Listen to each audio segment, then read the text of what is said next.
আসসালামু আলাইকুম। কেমন আছেন আপনারা? ইনশাল্লাহ ভালো আছেন।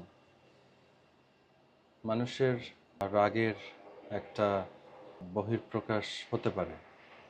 মানুষ যেটি পছন্দ করে না, সেটি যখন সে পর্যবেক্ষণ করে বা যখন সে দেখে, সেটা অনেক সময় মেনে নিতে পারে না এবং তার প্রতিপক্ষ তৈরি হয় এবং সেই প্রতিপক্ষের মধ্য থেকেই দেখা যাচ্ছে যে একটি ক্ষোভ, অভিমান আজীবন ধরে কাজ করে।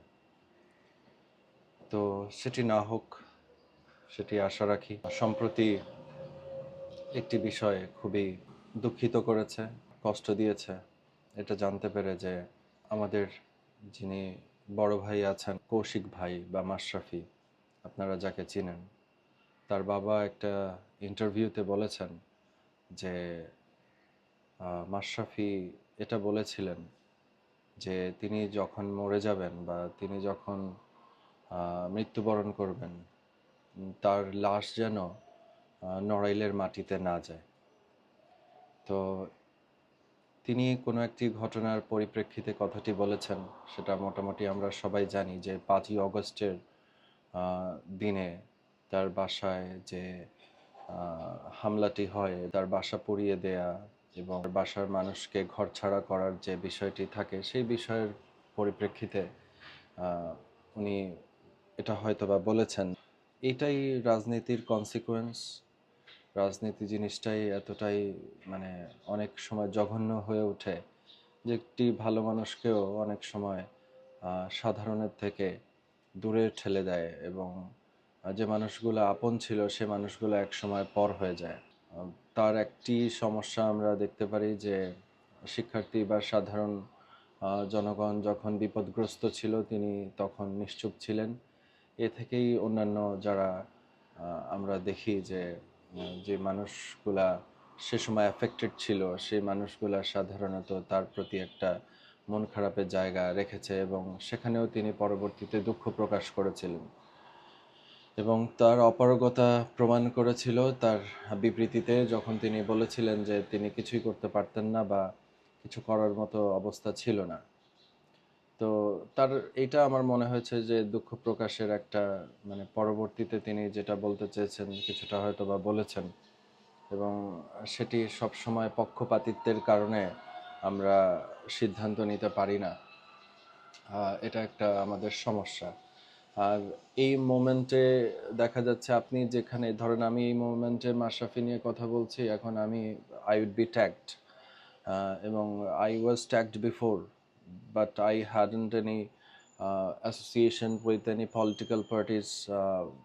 সাপোজ সাংগঠনিকভাবে আমার কোনো ধরনের কিন্তু কোনো মানে পরিচিতি ছিল না বা পরিচয় ছিল না। হ্যাঁ, আমার প্রেফারেন্স থাকতে পারে, এখন এটা আমার স্বাধীনতা হতে পারে বা হতে পারবে না, সেই সিদ্ধান্ত নেয়ার বা বোঝার বা সেটাকে পরিশুদ্ধ করার ক্ষমতা বা সেটাকে নিয়ে ভাবার বিষয় কি আমার না, মানে আমার একান্ত না। তো সেটা বিষয় না, বিষয়টা হচ্ছে যে কৌশিক ভাই কেন নড়াইল যাবেন না, এটা কোনোভাবেই আমি তো বিশেষ করে মেনে নিতে পারছি না যে উনি নড়াইল যাবেন না। উনি অবশ্যই নড়াইল যাবেন, নড়াইল ওনার মাটি। হতে পারে মানুষকে আল্লাহ বিভিন্নভাবে পরীক্ষা নেয়, আপনাকে যে পরিমাণ ভালোবাসা আল্লাহ দিয়েছে সেটা নড়াইলের মানুষ দিয়েও দিয়েছে, নড়াইলের মাটিতেই আপনারে দিয়েছে। তো সেটা পরের বিষয়। কিছু ভুল ত্রুটি আপনার হয়েছে, সেই ভুল ত্রুটি হয়তোবা আপনিও সংশোধন করবেন, আমাদের যে ভুল ত্রুটি হয়েছে সেটা আমরা ইনশাল্লাহ সংশোধন করব। কিন্তু এটা আপনি কখনো ভাববেন না যে আপনার সাথে সেই ছোটবেলার যে স্মৃতি বা যে খেলার মাঠে যে স্মৃতি বা যেভাবে যারা আপনার সাথে বড় হয়েছে, যারা আপনার পাশে ছিল, ভালো মানুষরা যারা, তারা যেন সবসময় আপনার পাশে থাকে। কিছু ভুল হয়ে যায়, মানুষ দ্বিধাগ্রস্ত হয়ে যায়, প্রতিবেশীরা হয়তোবা তেমন কিছু করতে পারে নাই, হয়তোবা সে সময়ের সংঘাতের বিষয়টি আপনাকেও বুঝতে হবে, কিন্তু আপনি অভিমান রাখতে পারেন না, অভিমান রাখতে পারেন না এবং হ্যাঁ, পলিটিক্যালি প্রেশারাইজড হতে পারেন, আপনি অন্য কিছু করতে পারেন, আপনি তো এরকম বসে থাকা মানুষ না। You have been being operated for so many years. তো আপনি জানেন বিষয়টা যে আসলে মানুষের যেখানে সব থেকে মূল্যবান বিষয় শরীর, তার সাথে আপনি যুদ্ধ করেছেন। তো আপনি মানসিকভাবে আমরা আশা করি যে আপনি এভাবে ভাঙার মানুষ না, হয়তো বা আপনি বলছেন আড্ডা মারতে পছন্দ করেন, খেলতে পছন্দ করেন, তো সো বি ইট। আপনি ইনশাল্লাহ সেভাবেই করবেন বা সেভাবেই থাকবেন। মানুষ কি বদলাইতে পারে না? মানুষ কি সেকেন্ড চান্স পাইতে পারে না? আর সেকেন্ড চান্সের বিষয়টি এটা মানে আপেক্ষিক, এটা নিয়ে আমারও কোনো মন্তব্য নেই। তো ইনশাল্লাহ আপনি ফিরবেন, আর এই অভিমান থেকে আপনি দূরে সরে আসবেন। আপনার অনেক, ঠিক আছে না, মানে দুঃসময়ে হয়তো বা মানুষ থাকে না, মানে এইটাই আল্লাহ এইভাবেই সেট করছে, কারণ সেই সময় আল্লাহ আসতে চান। এটাই মনে হয় যে ঠিক আছে, আল্লাহ কাছে আসতে চান এই সময়, এই কারণে বেশিরভাগই আপনি দুঃসময় মানুষকে পাবেন না। আপনি এভাবে অভিমান করবেন না।